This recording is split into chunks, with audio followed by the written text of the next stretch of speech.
Hello students, how are you? I hope you all are doing good. Today we are starting a chapter which name is Political Formations in the 18th Century, and what we will going to read in this chapter about the later Mughals, the Persian invasions, the Sikhs, the Rajputs, Awadh, Bengal, Hyderabad, Mysore, the Jats, the Marathas, a case study of Peshwas, and the end of the medieval period. The 18th century CE witnessed major political changes in the Indian subcontinent. 18th century में काफ़ी changes आए India में. It saw the rapid decline of the Mughal Empire, the rise of semi-independent states, the growth of regional cultures, and the establishment of the British Empire in India. और 18th century में क्या क्या changes आए? उस time Mughal empire ख़त्म हो गया था, ठीक है. सेमी इंडिपेंडेंट स्टेट जो है उन्होंने अपने आप को इंडिपेंडेंट डिक्लेयर कर दिया था. रीजनल कल्चर काफ़ी डेवलप हो गया था. ब्रिटिश एम्पायर जो है वो इंडिया में इस्टेब्लिश होने लगा था. It thus also mark the end of the medieval period of Indian history. और 18th सेंचुरी में मेडिवल पीरियड जो है इंडियन हिस्ट्री का वो क्या हो जाता है, ख़त्म हो जाता है, क्योंकि इसमें काफ़ी चेंजेस, काफ़ी बदलाव सोसाइटी में आ गए थे. The Mughal Empire flourished under the great Mughals whose rule began the Babur accession in 1526. और 1526 में जब बाबर आता है इंडिया में तब मुग़ल रूल जो है वो स्टार्ट हुआ था. और औरंगजेब के डेथ के बाद 1707 में मुग़ल रूल ख़त्म हो गया. After Aurangzeb death the empire declined rapidly and some of its territories broke away to form independent kingdoms. ठीक है, तो कौन कौन सी वॉर हुई उस टाइम पर, क्या क्या नई चीज़ें हुई, ये वन बाय वन हम रीड करेंगे. फर्स्ट हम रीड करते हैं मुगल एम्पायर जो है वो कैसे डिक्लाइन हुआ. That is in the topic later Mughal. Later Mughal यानी कि जो बाद के मुगल्स आए वो ज़्यादा पावरफुल नहीं थे. नाउ लेटर मुगल शुरुआत करते हैं बहादुर शाह वन के साथ. Fine. Bahadur Shah I ruled for a few years. He tried to win over the Rajputs by recognizing Ajit Singh as the ruler of Jodhpur. He also tried to appease the Marathas by releasing Shahu, the grandson of Shivaji, and offering him a high administrative post. He also sought the friendship of the Sikh. Bahadur Shah one जिन्होंने काफ़ी कोशिश की Rajput ruler के साथ भी relationship अच्छे बनाने के लिए, मराठास के साथ भी, and with the Sikhs also. उसके बाद नेक्स्ट आते हैं Jahandar Shah. Jahandar Shah after the death of Bahadur Shah one a war of succession broke out. Jahandar Shah emerged victorious and ruler for a few months. He was a puppet in the hands of Zulfikar Khan and the most powerful noble of the time. और उस time next कौन बनता है, Jahandar Shah after the death of Bahadur Shah one. ठीक है, तो वो सिर्फ नाम का ही रूलर था, असली में वो किसके एज अ पपेट था in the hand of the Nawab Zulfiqar Khan. And Jahandar Shah was overthrown by his nephew Farrukhsiyar. Now next is Farrukhsiyar. Farrukhsiyar ascended the throne in 1713 with the help of the Sayyid brothers Abdul Khan and Hussain Ali Khan. The emperor took serve action against the Sikh and crushed the power of Banda Bahadur, जिन्होंने सिख के खिलाफ, ठीक है, सिख के खिलाफ काफ़ी ऐसे decisions लिए, स्टिक डिसीजन लिए. The Sikh leader Banda Bahadur was captured and tortured to death in Delhi in 1716 CE. When Farrukhsiyar tried to get rid of the Sayyid brother, they had him murdered. और जब Syed brother जिसकी help के साथ वो ruler बना था, जब वो सैयद ब्रदर से छुटकारा पाने की कोशिश करता है तो उसका मर्डर कर दिया जाता है. In the same year they choose Mohammad Shah nephew of Bahadur Shah one as the king. और उसके बाद सैयद ब्रदर जो थे वो बहादुर शाह वन के नेफ्यू को, मोहम्मद शाह को किंग बना देते हैं. Now do you know the Sayyid brothers that is Abdullah Khan and Hussain Ali held the post of the wazir and the Mir Bakhshi respectively, जिनको रिस्पेक्टिवली जो कोर्ट थे मुगल रूलर के उसमें काफ़ी अच्छी पोस्ट मिली हुई थी. नाउ नेक्स्ट हम रीड कर रहे थे मोहम्मद शाह. ठीक है, है, the nephew of Bahadur Shah 1. Mohammad Shah is known as Rangila और colourful king due to his indulgence. उसके नेचर के कारण उसको रंगीला या फिर कलरफुल किंग के नाम से बुलाया जाता था. He just remained a silent spectator of the actual breakup of Mughal empire. और जब मुगल एम्पायर टूट रहा था, डिक्लाइन हो रहा था, तो सिर्फ वो एक देख रहा था. ठीक है. Now however he managed to have the powerful brothers killed and Nizamul Mulk, that is Chin Kulchi Khan, was the viceroy of the Deccan and most powerful of the nobles. He was made the wazir in 1722. Chin Kulchi Khan made some serious effort to improve the affair of the state. With the fun-loving emperor as his head, he felt helpless and left the Mughal court. He thought ruled as an independent ruler and maintained good relation with the Mughals. At the time of the death of Muhammad Shah in 1748, Mughal empire exists in name only. और जब मोहम्मद शाह की जिस time पर death होती है, ठीक है, उस टाइम पर मुगल एम्पायर जो है वो सिर्फ नाम का ही रह गया था. It was confined to a small strip of land around Delhi. सिर्फ दिल्ली की ही कुछ एरियाज में मुगल रूल जो है वो चल रहा था. ठीक है. Next is Mughals between 1748 to 1858. After Muhammad Shah, the Mughal Empire existed only in name. The regional kingdom became very powerful during this period. अब regional kingdom जो थे वो independent declare कर दिया था उन्होंने खुद को, and they became very powerful. The British had also started annexing Indian territories.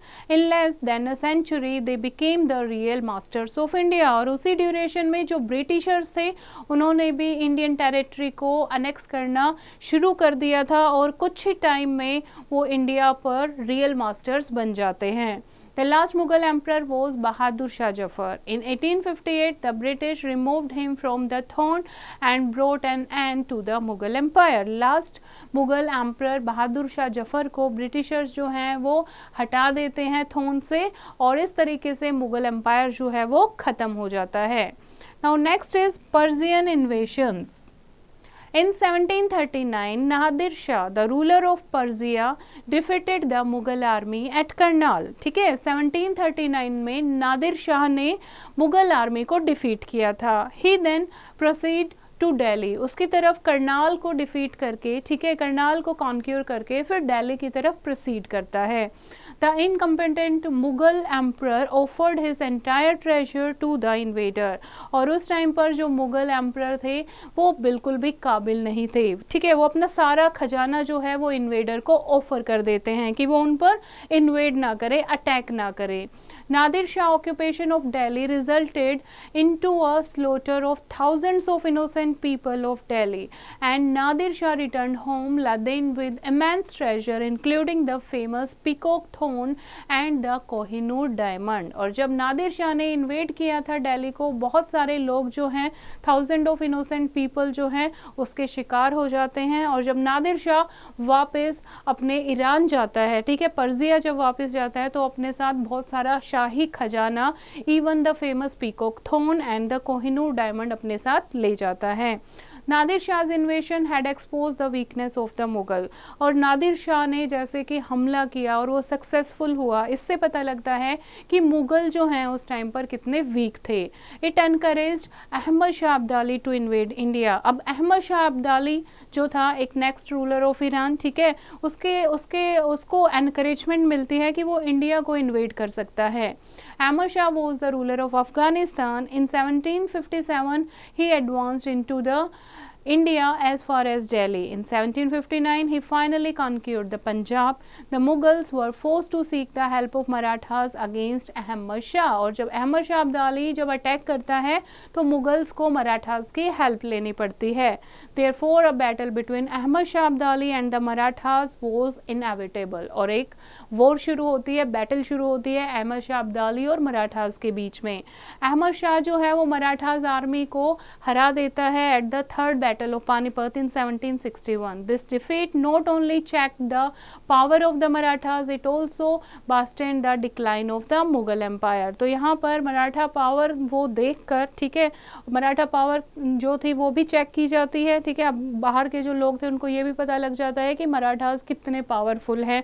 और दूसरा मुगल एम्पायर जो है वो कम्प्लीटली खत्म हो जाता है. नाउ द 6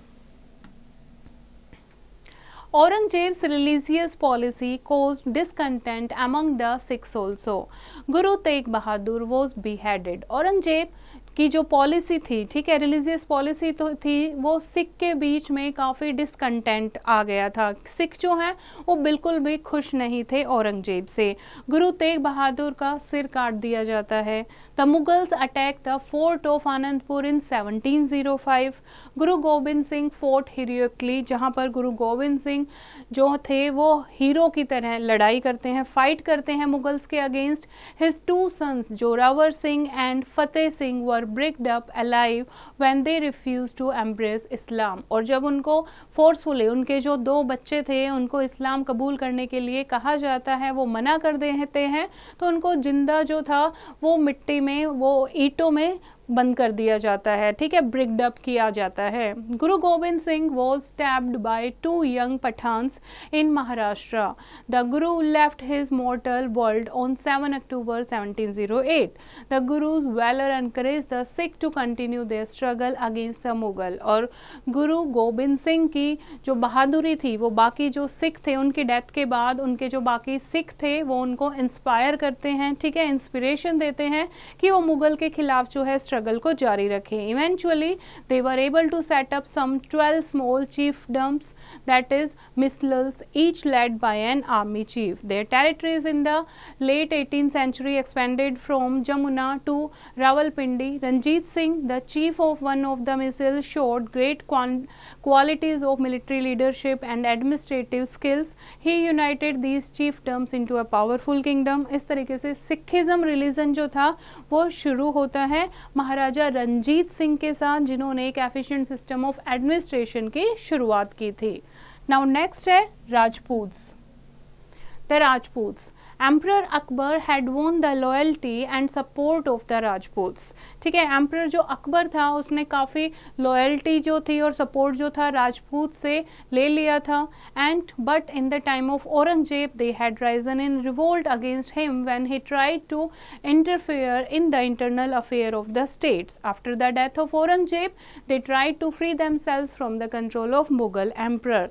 लेकिन अकबर के टाइम पर काफ़ी फ्रेंडली रिलेशन थे राजपूत्स के साथ, ठीक है, राजपूत्स के मुगल रूलर के साथ. लेकिन जब औरंगजेब आता है तो उसकी काफ़ी ऐसी जो रूल थे वो काफ़ी ऐसे, जिससे जो राजपूत थे उनके बीच में काफ़ी डिसकंटेंट हो गया था, क्योंकि औरंगजेब के टाइम पर वो काफ़ी इंटरनल अफेयर जो थे राजपूत के, उसमें राजपूत स्टेट्स के उसमें काफ़ी इंटरफेयर कर रहा था.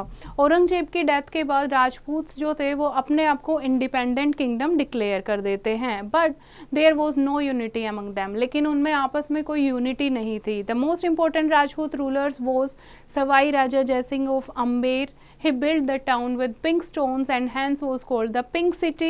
And he also built astronomical observatories at Delhi, Jaipur, Banaras, Ujjain and Mathura. Later, the Rajputs lost their influence in the political affair in the country and were engaged in mutual warfare. खुद की आपस में ही लड़ाइयों में वो उलझ जाते हैं. Ultimately in 1750 they came under the protection of the Marathas. Next is Awadh. Awadh was a prosperous region as it controlled the Ganga plains and was on the trade route between the Bengal and the north. इसीलिए अवध जो था बहुत important location थी.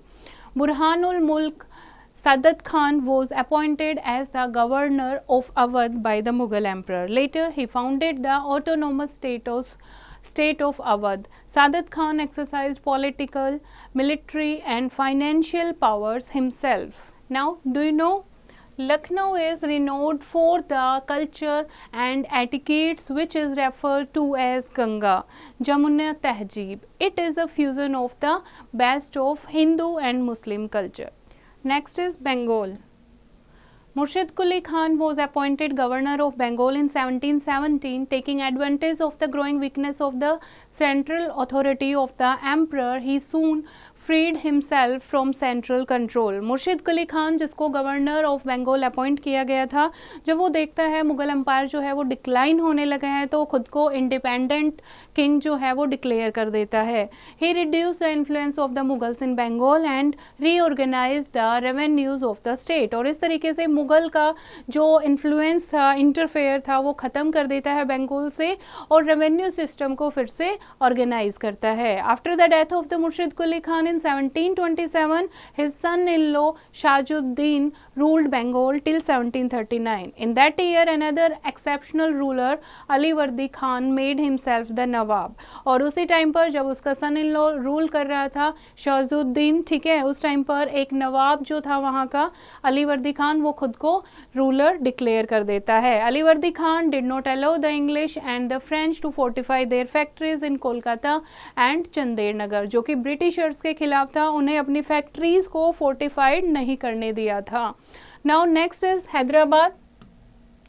निजामुल मुल्क असर Jah was the governor of the Deccan under the Mughal.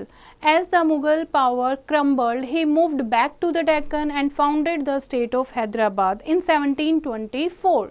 Now he never formally declared his independence from the Mughal. उसने कभी भी अपने आप को इंडिपेंडेंट नवाब या independent ruler of Hyderabad declare नहीं किया, but he ruled like an independent ruler in practice. Asaf Jah successor were called the Nizam. उसके बाद जो उसके सक्सेसर आए, नेक्स्ट रूलर आए, उनको निजाम कहा गया. ठीक है, हैदराबाद में यानी रूलर को क्या कहा गया? Nizams.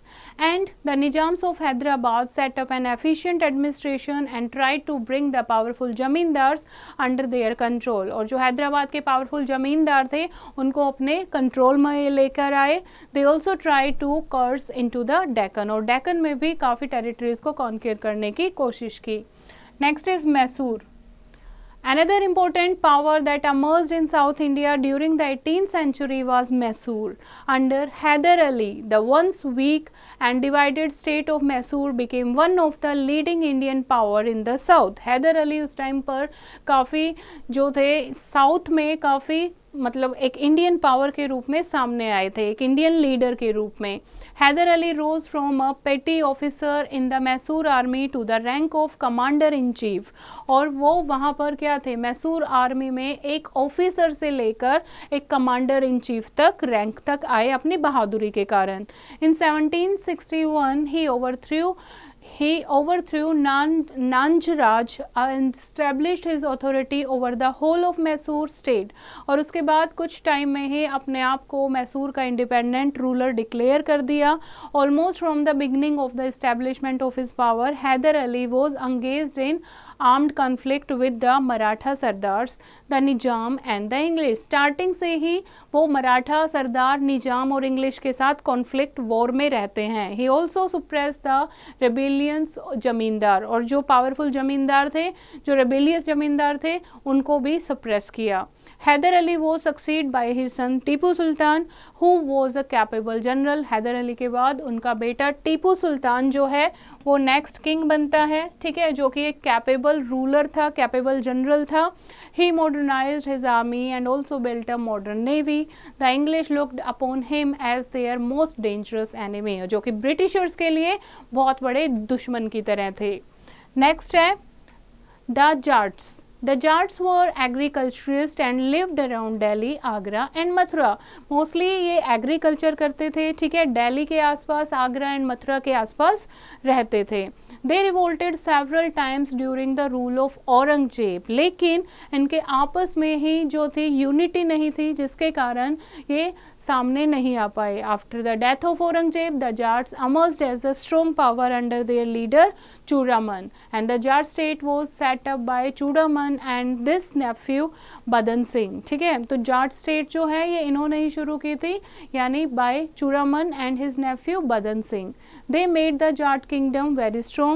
Surajmal made the Jats a very formidable power, and it was under him that the Jat power reached its brightest glory.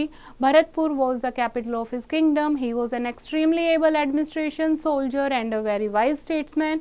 He extended his authority over a large area. After Surajmal's death, the Jat power began to decline. Next है Marathas. Surajmal की death के बाद जो Jat kingdom था, ठीक है, वो decline होना शुरू गया था। नेक्स्ट है मराठाज। मराठा जो थे वो बीजापुर और गोलकोंडा के, the Marathas were minor chieftain serving in the kingdom of Bijapur and Golconda, ठीक है। तो माइनर चिफ्टियन थे मराठा जो बीजापुर और गोलकोंडा में सर्व कर रहे थे। Now when these kingdom became week the Marathas declare their independence. जब उन्हें लगा कि सेंट्रल पावर कम है इन किंगडम में तो अपने आप को इंडिपेंडेंट डिक्लेयर कर देते हैं। They began to control the region around modern Pune. Soon they conquered territories in the Konkan region. The man who laid the foundations of a powerful Maratha kingdom was Shivaji. और किसने Maratha kingdom की establishment किसने की थी? शिवाजी ने। Next है rise of Maratha. अब ये मराठास कैसे धीरे धीरे आगे बढ़े? Marathas lived in the hilly regions of Konkan and the Western Ghats. They were hard-working and excellent soldiers. In the earlier periods, they had held high military and administrative position under Sultan. क्योंकि starting में ये sultans के under high post पर, high military और administrative positions पर नियुक्त थे, ठीक है, एम्प्लॉयड थे। With their decline, some influential Maratha families had begun to assert their authority. और उनके सेंट्रल पावर की यानी कि उन सुल्तान के डिक्लाइन होने के बाद कुछ मराठा फैमिली जो थी वो अपने आप को independent authority, supreme authority declare कर देती है। नाउ इस तरीके से मराठा किंगडम जो है शिवाजी के अंडर वो काफ़ी राइज हुआ। नेक्स्ट है early successors. Shivaji was very ambitious since his childhood. Shivaji जो बचपन से ही काफ़ी एम्बिशियस थे। He dreamed of establishing a large and powerful empire while still young he put together a small army. और उनका शुरू से ही सपना था एक बहुत बड़ा और पावरफुल एम्पायर खड़ा करना, ठीक है। When the kingdom of Bijapur became weak, जब किंगडम बीजापुर के किंगडम जो थे वो वीक होने लगे, then Shivaji used guerrilla tactics and to capture many forts near Pune. और बहुत सारे पुणे के पास के जो फोर्ट थे वो शिवाजी ने कैप्चर कर लिए। Now what was the war with Bijapur?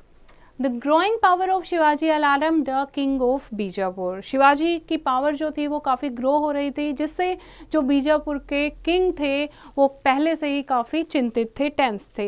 He sent an army under Afzal Khan to defeat and kill Shivaji. तो वो क्या करते हैं, किंग ऑफ बीजापुर क्या करता है, वो अफजल खान के साथ अपनी आर्मी भेजता है शिवाजी को मारने के लिए। However it was Shivaji who succeed in killing Afzal Khan. लेकिन शिवाजी अफजल खान को मार देता है। He then defeated the Bijapuri army and captured a large बूटी। और इस तरीके से पूरे बीजापुर आर्मी को हरा देता है वो, ठीक है, और एक लार्ज टेरिटरी शिवाजी के अंडर आ जाती है। Next is confrontation with Mughals. अब मुगल्स के साथ जब आमना सामना होता है, at the time Shivaji defeated Bijapur soldiers, Aurangzeb had ascended the throne. जिस टाइम शिवाजी जो था बीजापुर आर्मी को डिफीट कर रहा था, उस टाइम मुगल एम्परर कौन होता है, Aurangzeb. He wanted to curb growing power of Shivaji. वो भी क्या चाहता था, शिवाजी की पावर को खत्म करना। इन 1660 शशिता खान वो sent to Deccan to invade his dominions. It was the first time that the Maratha leader had to face the might of Mughals and Shishata Khan initially succeeded. ठीक है, लेकिन when he reached Pune, the Maratha leader Shivaji had quietly slipped into his camp. Shivaji killed several members of his household, including his son, and even wounded Shishita Khan. There was not much resistance from the Mughal forces and they soon abandoned Pune. तो इस तरीके से Mughal forces नहीं रही थी क्योंकि शिवाजी ने बहुत सारे लोगों को मार दिया था और वो वापस पुणे छोड़ के वापस चला जाता है। Now this was because of the Marathas were experts in guerrilla warfare and they feared further bloodshed. ठीक है, ये क्यों हुआ, क्योंकि जो मराठास थे वो गुरिल्ला वारफेयर में एक्सपर्ट थे, ठीक है, and they feared further bloodshed. ठीक है, वो क्या चाहते थे, ज़्यादा खून खराबा नहीं करना चाहते थे। Now in 1664 Shivaji attacked Surat and plundered it's wealth. उसके बाद 1664 में शिवाजी सूरत पर अटैक करते हैं और वहाँ से काफ़ी वेल्थ को प्लंडर करते हैं। This is a victory further alarmed Aurangzeb and a massive force under Raja Jai Singh was deployed there. उसके बाद फिर से औरंगजेब एक फोर्स को भेजता है राजा जय सिंह के साथ. Shivaji was defeated and forced to sign the humiliating treaty of Purandar इन 1665. शिवाजी को हरा दिया जाता है और उसको मजबूर किया जाता है एक ट्रीटी साइन करने के लिए. By the terms of this treaty, इसमें क्या लिखा था, इस समझौते में लिखा था Shivaji was forced to come to terms with the Mughals, कि शिवाजी को मुगल्स के साथ अच्छे फ्रेंडली रिलेशन बनाने होंगे. ठीक है, जैसे मुगल कहेंगे वैसे करना होगा. Shivaji agreed to surrender 23 forts to the Mughals and to accept the overlordship of Aurangzeb. और शिवाजी अपने 23 फोर्ट को सरेंडर कर देता है मुगल्स के लिए और मुगल्स की औरंगजेब की ओवरलॉर्डशिप को एक्सेप्ट कर लेता है. He was however exempted from personal service as Mansabdari and his son was drafted into imperial service. He had also promised to visit Aurangzeb court at Agra. At Agra, Shivaji felt humiliated when he was treated like a Mansabdar. हालांकि उसके शिवाजी और उसके बेटे को अच्छी post दी जाती है, मनसबदार नहीं दिया जाता, लेकिन जब वो आगरा विजिट करते हैं शिवाजी तो उसको एज ए मनसबदार ट्रीट किया जाता है. He was furious and stormed out of the court. ठीक है, वो गुस्से में वहां से कोर्ट से निकल जाते हैं. He was put under house arrest and thrown into a prison along with his son, जहां पर उनको जेल में डाल दिया जाता है पकड़कर. Both however soon escaped concealed in baskets of sweets, लेकिन बहुत जल्दी दोनों सफल हो जाते हैं वहां से भागने में. And disguised as फकीर wandering monk, he somehow made his way to Deccan. और फकीर बनकर monk के साथ, ठीक है, वो किसी तरीके से डेक्कन पहुंच जाते हैं. Once at his own court, he resumed his activities against Mughal. जब फिर से अपनी टेरिटरी में पहुंच जाते हैं, फिर से शुरुआत करते हैं मुगल्स के खिलाफ कि अब क्या करना चाहिए. Now next is coronation of Shivaji. By 1674, Shivaji had conquered much of his lost territories. 1674 तक वापस डेक्कन में आने के बाद शिवाजी काफ़ी अपनी टेरिटरीज जो थी, जो लोस्ट कर चुके थे, वो वापस कॉन्क्यूर कर लेते हैं. He was formally crowned king of Raigarh at a grand ceremony. और उनको फॉर्मली एक क्राउन किंग भी माना जाता है, एक ग्रैंड सेरेमनी होती है रायगढ़ में. And he took the title of Chhatrapati Shivaji, जहां पर उनको छत्रपति शिवाजी का टाइटल दिया जाता है, जिसका मतलब था the ruler of Marathas empire at Raigad in 1674. This placed him at a level higher than any other Maratha chief, जिनको बाकी के जो भी मराठा चीफ थे अब छत्रपति शिवाजी के टाइटल से वो काफ़ी ऊपर आ गए थे. इन 1676 he captured Jinji and Vellore forts from Bijapur and also annexed a part of Mysore. This was his last expedition and he died in 1680. Next, Shivaji administration. Shivaji की एडमिनिस्ट्रेशन कैसी थी? शिवाजी एक गुड जनरल था, ठीक है, and astute statesman and an efficient administrator. He laid the foundation of a good and sound system of administration. उसके empire को दो पार्ट में डिवाइड किया गया था, that is Swarajya land and the Mughlai land. Okay, the former was under direct Maratha rule and while the later was under the foreign rule. Shivaji had no direct control over the Mughlai land. जो Mughlai land थी उसके ऊपर शिवाजी का कोई direct control नहीं था. This was the adjoining Mughal territory and Shivaji charge 2 type of taxes from the people living in the Mughal land. जो Mughal land पर जो लोग रहते थे उनसे 2 टाइप के टैक्सेस दिए जाते थे, लिए जाते थे. These were the chauth and the sardeshmukhi. Chauth क्या था? Chauth was 1/4 of the revenue. 2 taxes लिए जाते थे, एक chauth that is 1/4 of the revenue और सरदेशमुखी क्या था? 1/10 of the revenue. Fine. Now next is religious policy. Shivaji क्या थे? शिवाजी एक हिंदू थे. Fine. Due to his upbringings he treated the Muslims and their women with great respect. उनके अपब्रिंगिंग इतनी अच्छी थी कि वो मुस्लिम को और उनकी जो मुस्लिम वीमेन होती थी, ठीक है, उनको काफ़ी रिस्पेक्ट के साथ ट्रीट करते थे। He had also great respect for Quran and employed a large number of Muslims in his army. Quran के लिए काफ़ी रिस्पेक्ट थी, ठीक है, और वो मुस्लिम्स को काफ़ी अपनी आर्मी में काफ़ी मुस्लिम्स को उन्होंने जगह दे रखी थी। His religious policy was therefore liberal, इसलिए हम कह सकते हैं उनकी रिलीजियस पॉलिसी क्या थी, लिबरल, यानी कि free. He even gave grants to the Muslim to build mosques, और mosques बनाने के लिए मुस्लिम को लैंड भी दी थी। During his raids, the soldiers were under strict instruction not to harm mosques or any place of worship and women, और जब वो रेड करते थे तो स्पेशली सोल्जर्स को बोला जाता था, स्ट्रिक्ट इंस्ट्रक्शन दी जाती थी कि किसी भी प्लेस ऑफ वर्शिप को हार्म नहीं करना है और किसी भी वीमेन को हार्म नहीं करना है। Now here is a case study about the Peshwas. After Shivaji's death in 1680, he was succeeded by his son Sambhaji, who was tortured to death by the Mughals in 1689. ठीक है, शिवाजी की death के बाद next successor कौन आता है, उनका बेटा संभाजी, ठीक है। Later, his step-brother Raja Ram carried on the struggle against Mughals until his death in 1700. Tarabai, Raja Ram's widow, a capable leader, became the regent for the minor son Shivaji too. In this meanwhile, Shahu, the son of Sambhaji, was released from Mughal prison. He captured the throne from Tarabai. और इस तरीके से ताराबाई से जो शिवाजी संभाजी का बेटा था वो मुगल रूल से, मुगल प्रिजन से छूट जाता है और ताराबाई से, जो ताराबाई उस टाइम पर रूलर थी, ठीक है, ताराबाई से वो पूरी सारी चीज़ें, अपनी जो टेरिटरी थी वो रिकैप्चर कर लेता है। Shahu was the Maratha king in 1713 and he appointed Balaji as his Peshwa और प्राइम मिनिस्टर, ठीक है। तो उस टाइम पर मराठा किंग कौन होता है, शाहू, ओके। और वो क्या करता है, बालाजी को अपना पेशवा अपॉइंट कर लेता है। पेशवा का मतलब होता है prime minister. Soon under his capable leadership Peshwa became a very dominant figure in Maratha empire. और धीरे धीरे जो पेशवा था उसके एक अपना अलग रुतबा बन जाता है, अपनी अलग पहचान बन जाती है। After Balaji death the position and the title of Peshwa became hereditary and 6 other पेशवाज ruled on powers until 1818।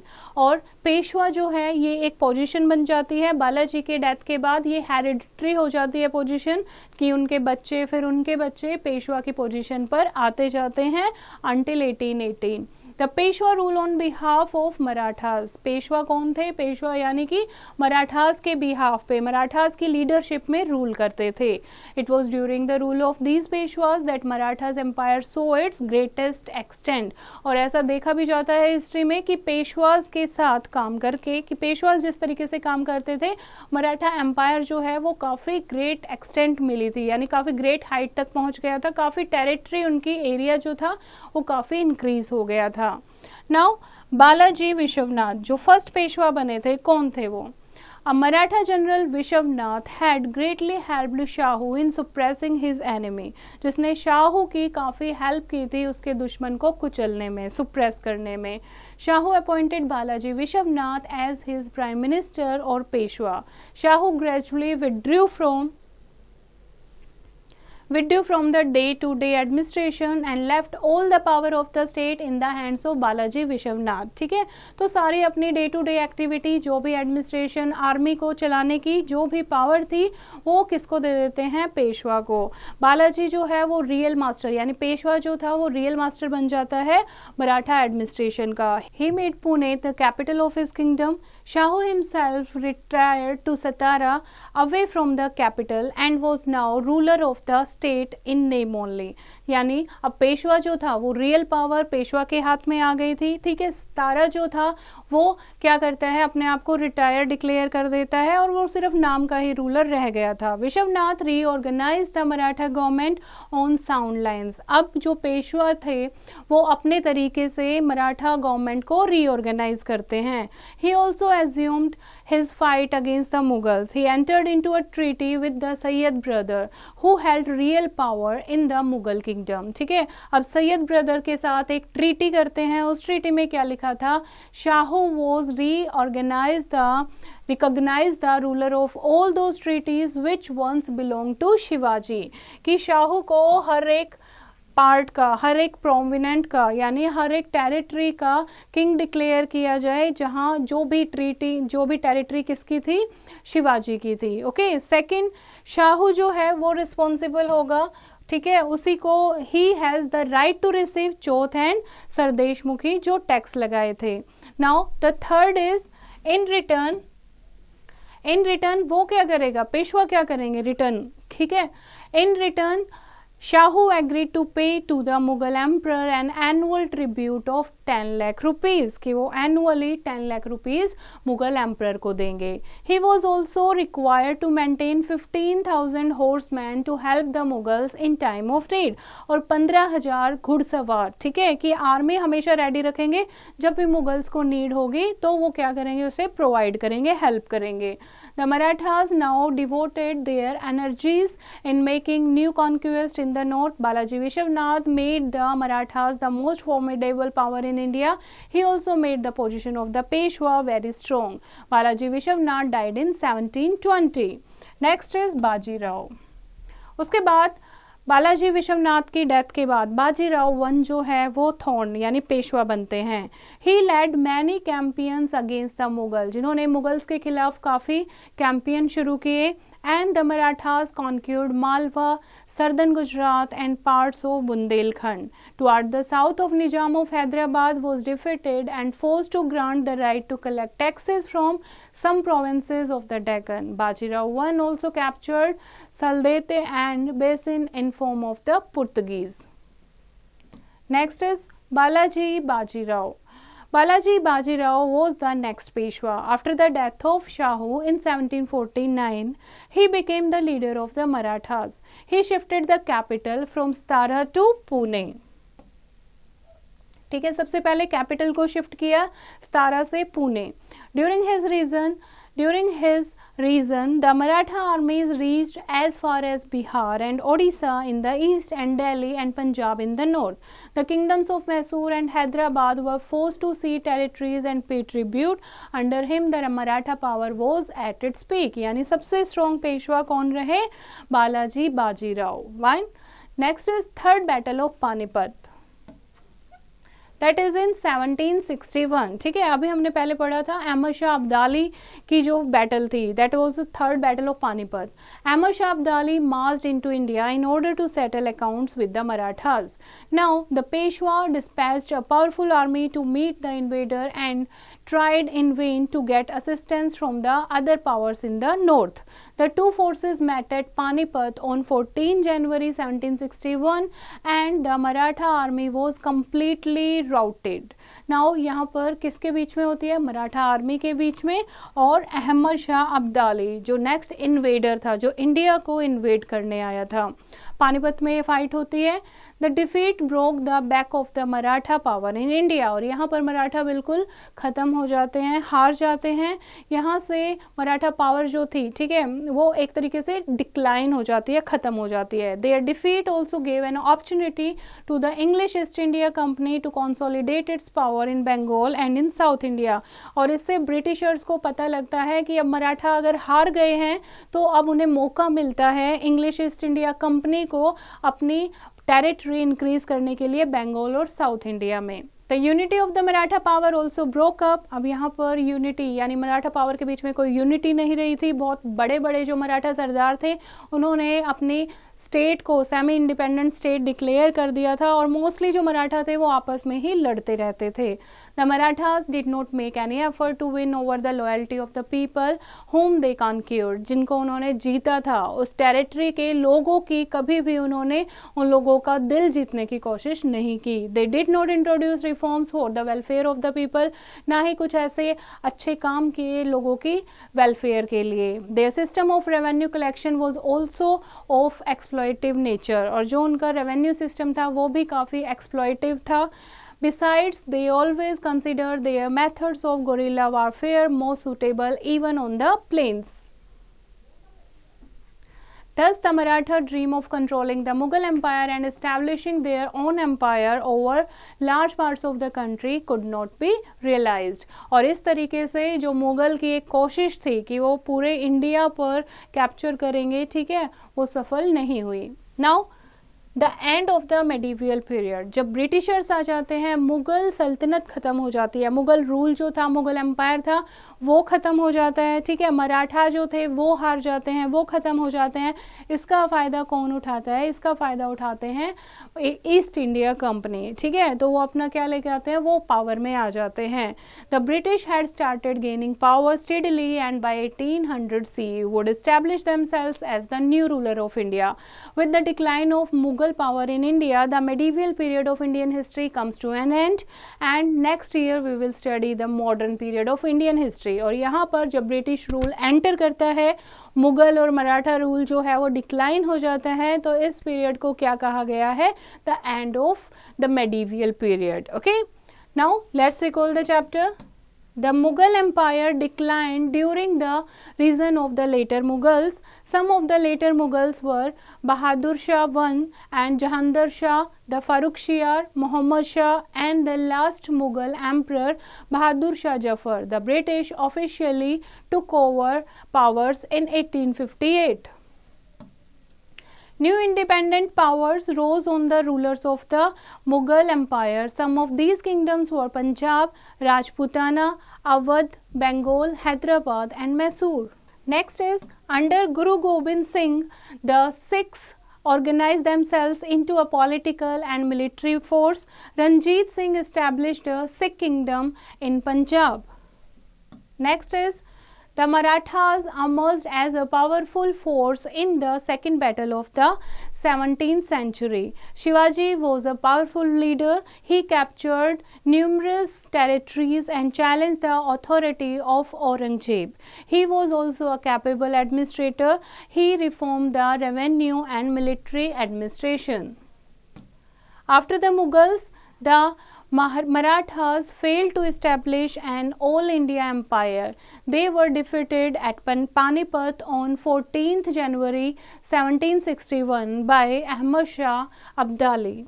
And the next is, the European traders took advantage of the political confusion in the country. So this is the chapter, bachche. I hope you have understood the chapter. You have to read it once again and do the practice of exercise yourself.